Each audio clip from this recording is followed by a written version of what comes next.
우리나라 기업들의 신용 등급이 줄줄이 하향 조정되고 있습니다. 1998년 외환 위기 이후에 가장 많은 수치라고 하는데요. 이 부실 기업의 구조 조정이 본격화하는 데다가 대기업들의 실적이 잇따라 바닥을 친 것이 원인으로 보여집니다. 잠시 후에 오정근 건국대학교 금융IT학과 특임 교수와 자세한 이야기 나눠보겠고요. 이어서 책을 소개하는 잡지를 만들고 있는 지은경 편집장도 만나보도록 합니다. 계속해서 여러분 의견은요. 문자 샵 0945로 보내주시고요.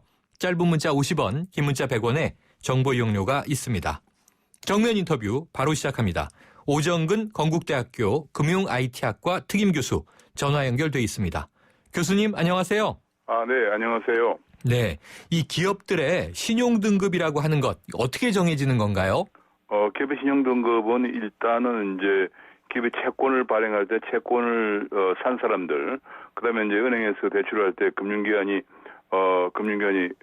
회수, 그 채권을 산 사람이나 대출을 한 금융기관들이 자금을 회수할 수 있느냐 네. 하는 그런 가능성이 가장 우선적으로 중요하기 때문에 또 그런 것들이 신용평가 기관의 주요 고객이죠. 그래서 채권 매입자라든지 혹은 대출자들이 자금을 회수할 가능성에 따라서, 그러니까 회사의 재무 구조라든지 네. 혹은 그 영업 전망이 가장 중요한데, 그런 걸 가지고 이제 신용 등급을 평가해서 투자가 가능한 투자 등급 혹은 투기 등급, 투자해서는 안 되는 투기 등급으로 이렇게 크게 보면 그렇게 이제 분류해서 각각 그 트리플 A부터 해가지고 C 등급까지 이렇게 평가를 하고 있습니다. 네, 교수님 그런데요. 이 국내 3대 신용평가사마다 많은 기업들의 신용 등급을 하향 조정했는데요. 이 어떤 이유인가요? 지금 이제 말씀하신 대로 이제 금년 들어서 3대 신용평가사로 하면 한국신용평가, 나이신용평가, 그다음에 한국기업평가가 있는데 네. 3대 신용평가사 모두 금년 들어서 신용 등급을 하향 조정을 한 건수가 아까 말씀하신 대로 1998년 금융위기 이후에 가장 많은 건수를 기록하고 있습니다. 네. 예를 들어서 한국신용평가의 경우에는 98년 금융위기 이후 때 61개사였는데 그 이후에 보통 한 20개사 정도 되다가 네. 금년 들어서 45개사나 신용 등급을 하향 조정할 정도로 신용 등급 하향 기업 수가 크게 증가하고 있는 그런 모습을 보이고 있습니다. 네. 그런데요. 보니까 이 대기업도 포함되어 있고요. 그리고 특정 업종의 문제가 아니라 모든 업종에서 하향 추세를 보이고 있지 않습니까? 네, 지금 그것이 이제 큰 문제입니다. 심지어는 삼성그룹 계열사, 한국에서 대표 기업이라 할 수 있는 삼성그룹 계열사도 포함되어 있고, 그다음에 네. 포스코 계열사라든지 이런 혹은 SK라든지 이런 계열사들이 다 두루 그냥 포함되면서 업종별로도 작년까지만 하더라도 이제 조선이나 해운 건설업종 중심이었는데, 네. 금년 들어서는 전방위적으로 거의 모든 업종이 그 신용등급이 하향되고 있는 그런 모습을 보이고 있습니다. 네. 교수님 아까 처음에 제가 이 1998년 외환위기 이후 이런 말씀도 드렸습니다만 지금 이 수준이 또 지난 2008년, 2009년 이 글로벌 금융위기 때보다 많은 것이라고 하던데요. 네, 그렇다면 현재 우리 경제가 어떤 상황이라고 진단하세요? 지금 현재 우리 경제는 제가 보기에는 1997년 12월에 위기가 발생했는데요. 네. 그 1997년 한 초순 정도 상황으로 가고 있는 것이 아닌가. 네. 개인적으로 그런 평가를 하고 있습니다. 첫째로는 이제 기업들이 지금 현재 영업이익, 매출액이나 영업이익이 악화되면서 부실이 증가하고 있어서 구조 조정 매물이 그야말로 쏟아지다시피 하고 있고요. 네.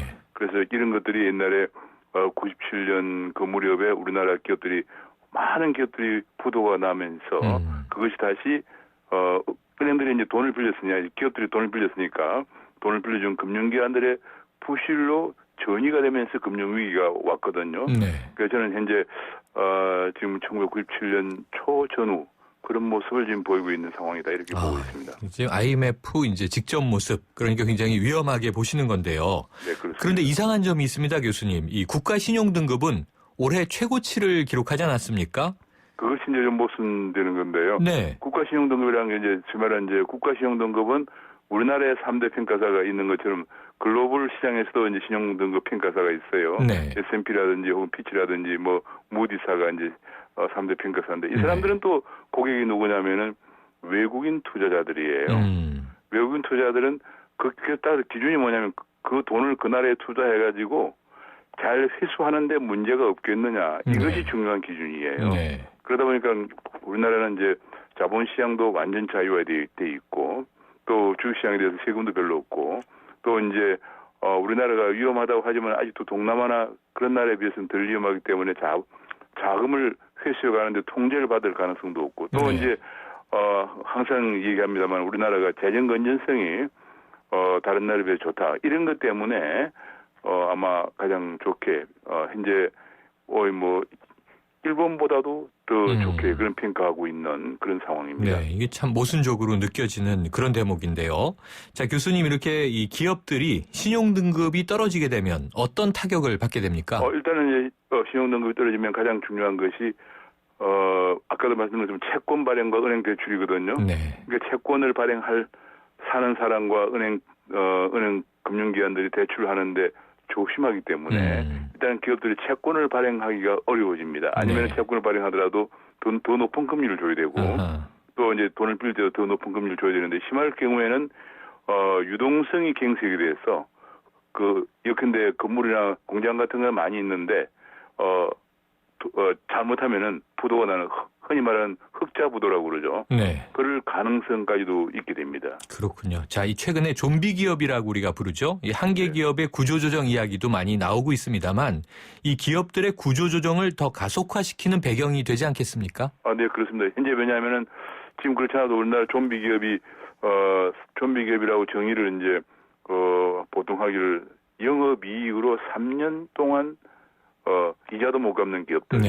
이런 걸 이제 우리가 좀비 기업들은 한계 기업이라고 그러는데, 자산 금액이 120억 이상 되는 중견기업 이상만 볼 때 그게 한 2만 개쯤 되는데, 이 중에서 좀비 기업이, 금년 2분기 말에 3,295개, 네. 약 15% 정도가 좀비 기업이 이렇게 밝혀졌고요. 네.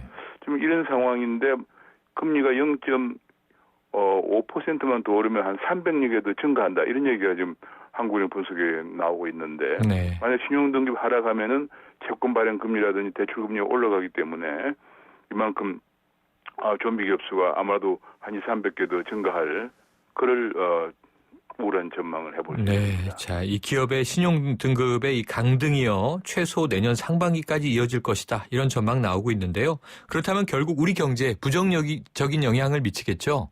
네, 그렇습니다. 왜냐하면 지금 현재 연말 이제 12월 정도가 예상되는 미국 금리 인상 때문에 한국의 금리도 올라갈 수밖에 없고요. 아까 말씀드린 미국 금리 올라가면은 한국 금리가 올라가면서 기업들의 이자 비용 부담이 증가하면서 이거를 갚지 못하는 기업들 수가 더 증가하니까 더 큰 문제가 되고 또 한 가지는 이제 중국 경제가 지금 현재 얼마 전에 오중전에서 이제 6.5%를 목표로 한다 그랬거든요. 네.